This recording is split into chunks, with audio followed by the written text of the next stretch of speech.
तो प्रिय बच्चों, डियर छोटे सर आपके लिए लेकर आए हैं कक्षा 9th का सामाजिक विज्ञान का 40 ऑब्जेक्टिव प्रश्न, जो कि आपकी परीक्षा की दृष्टि से बहुत ही मोस्ट इम्पोर्टेंट है। पहले आपके छोटे प्रश्न तैयार होंगे, तभी आपके बड़े प्रश्न कवर होंगे। मैंने शॉर्ट वीडियो में इसका पेपर तो घेर रखा है, इसके अब आंसर्स मैं बताऊंगा, तो इस वीडियो को आप ध्यान से देखिएगा। ये वीडियो आंसर सहित है। तो माँ सरस्वती का नाम लेकर इस वीडियो को प्रारंभ करते हैं। ये वीडियो हिंदी मीडियम और इंग्लिश मीडियम दोनों वाले बच्चों के लिए है। ये वीडियो दोनों माध्यम वाले बच्चों के लिए बहुत ही मोस्ट इम्पोर्टेंट होने वाला है। तो वीडियो को कहीं भी स्किप मत कीजिएगा और वीडियो को पूरा देखिएगा। चैनल को सब्सक्राइब कर लीजिएगा ताकि आने वाले नोटिफिकेशन आप तक सबसे पहले पहुंच सके। तो इस वीडियो में क्वेश्चन के साथ साथ आंसर भी बताऊंगा। तो देखिएगा, पहला प्रश्न, जो जल भाग तीन ओर से स्थल भाग से घिरा हो उसे क्या कहते हैं? तो उसे क्या कहते हैं? खाड़ी कहते हैं। दूसरा प्रश्न, निम्न में से कौन झारखंड के पड़ोसी राज्यों का समूह है? तो झारखंड के पड़ोसी राज्यों का समूह है आपका बिहार, पश्चिम बंगाल, उड़ीसा, छत्तीसगढ़ और उत्तर प्रदेश। तीसरा प्रश्न, निम्नलिखित में से कौन सुमेलित नहीं है?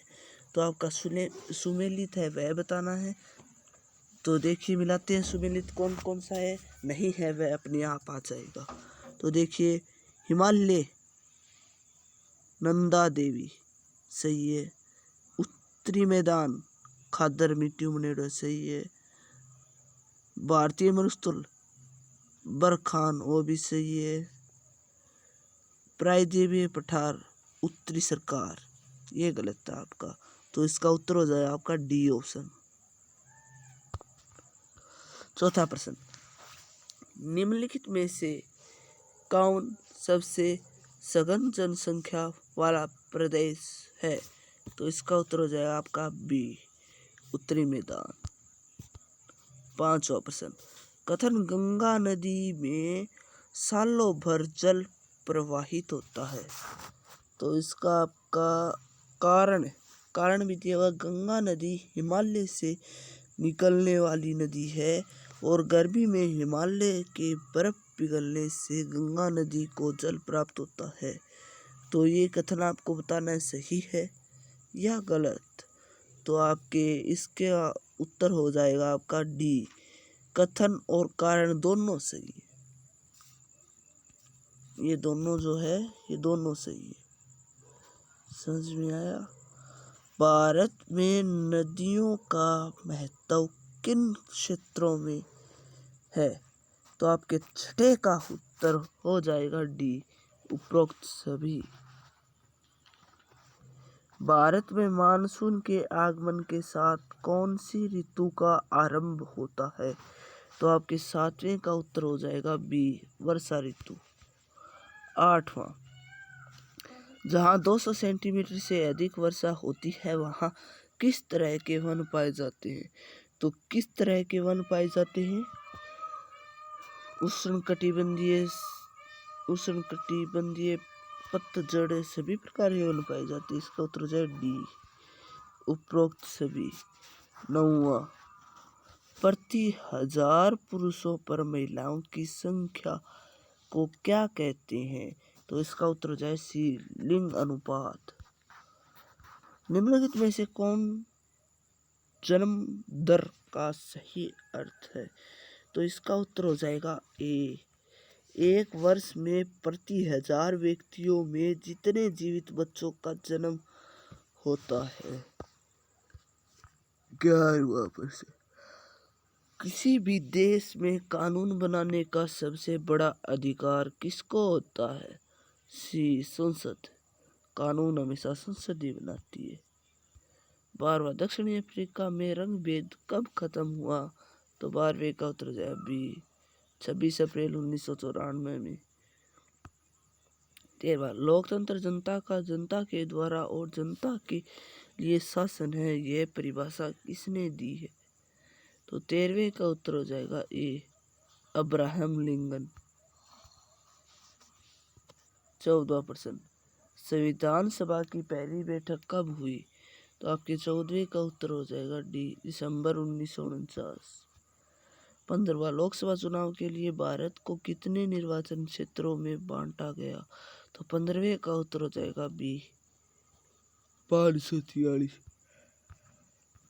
16% हमारा संविधान हमें कितने मौलिक अधिकार देता है? तो उत्तर हो जाएगा बी, 6। 17% निम्न में से कौन राजनीतिक कार्यालय का हिस्सा होता है? तो आपके 17वें का उत्तर हो जाएगा सी, गृह मंत्री। सरकारी निर्णय से उठने वाले विवादों का निपटना कौन कहलाता है?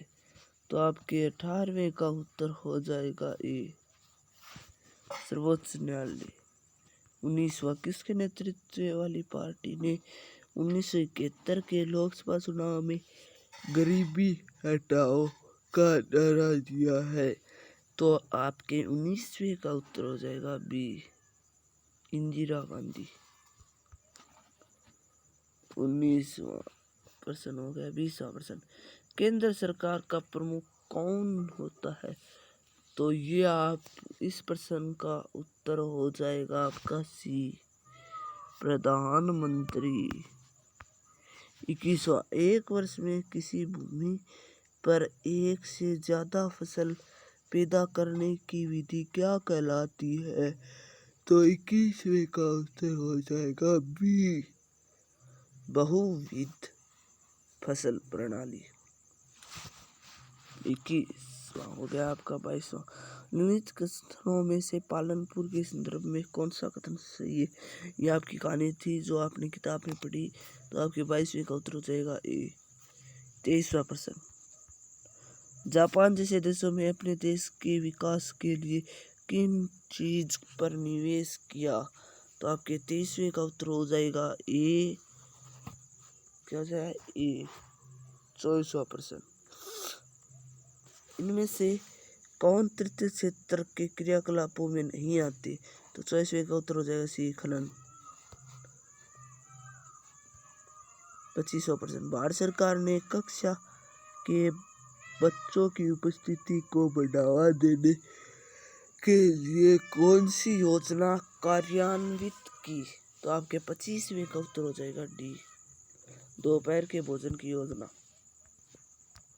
26वां प्रश्न निम्नलिखित में से कौन से राज्य ने निर्धनता को कम करने के लिए अनाज के सार्वजनिक वितरण प्रणाली में सुधार किया? 26वें का उत्तर हो जाएगा सी, आंध्र प्रदेश और तमिलनाडु। 27वां निम्नलिखित में से भारत सरकार के किस कार्यालय के अंतर्गत अगर आवेदन को 15 दिनों के अंदर रोजगार उपलब्ध नहीं करवाया गया तो वह दैनिक बेरोजगार भत्ते का हकदार होगा? तो आपके 27वें का उत्तर हो जाएगा बी, राष्ट्रीय रोजगार गारंटी कोष, मनरेगा। इसे मनरेगा भी कहते हैं। भारत में ग्रामीण क्षेत्र में प्रतिदिन प्रति व्यक्ति कितनी कैलोरी की आवश्यकता स्वीकृत की गई? आपका 28वें का उत्तर हो जाएगा डी, 3400 कैलोरी। 29वां प्रश्न किसके माध्यम से सरकार द्वारा अधिप्राप्त अनाज, गेहूं और चावल के भंडार का बर्फ स्टॉक बनाया जाता है? तो आपके 29वें का उत्तर हो जाएगा बी, भारतीय खाद्य निगम। 30वां प्रश्न सरकार द्वारा समाज के गरीब वर्गों में बाजरा से कम कीमत पर अनाज का वितरण किया जाता है। इस कीमत को क्या कहते हैं? तो आपके 30वें का उत्तर हो जाए डी, राशन कार्ड की कीमत। 30वां द स्पिरिट ऑफ लॉन्स नामक रचना के रचनाकार कौन है? इसका इसका उत्तर हो जाए डी प्लेटो। 32वां, फ्रांसीसी क्रांति के समय फ्रांस पर किसका शासन था? तो आपके इसका उत्तर हो जाए डी लुई 16। नंबर के अपराध कौन थे? तो 33वें का आपका उत्तर हो जाएगा, वो हो जाएगा सी वाइमर गणराज्य के समर्थक। 34वां, किस समुदाय को दूसरे समुदाय से अलग रखना क्या कहलाता है? तो आपके 34वें का उत्तर हो जाएगा ए गेटो। क्या कहलाता है? गेटो।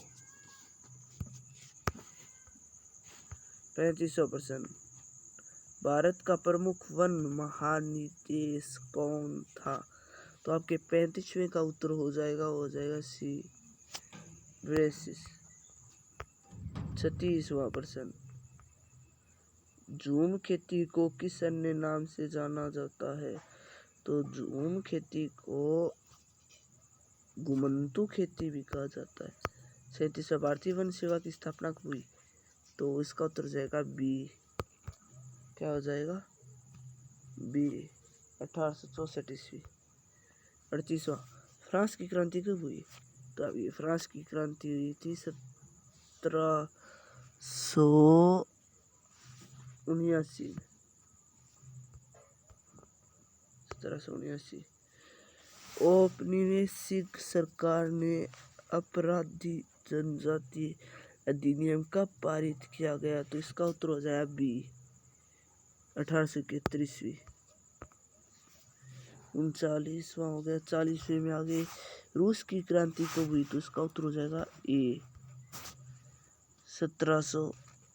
1917 ईस्वी में। तो आपके इसी के साथ ये पेपर पूरा होता है। ये रही आपके आंसर की, और मैंने ऊपर आंसर की बता दी है। तो ऐसे ही वीडियोज़ और पाने के लिए मेरे चैनल को सब्सक्राइब कीजिए। तो मिलते हैं अगले वीडियो में। धन्यवाद।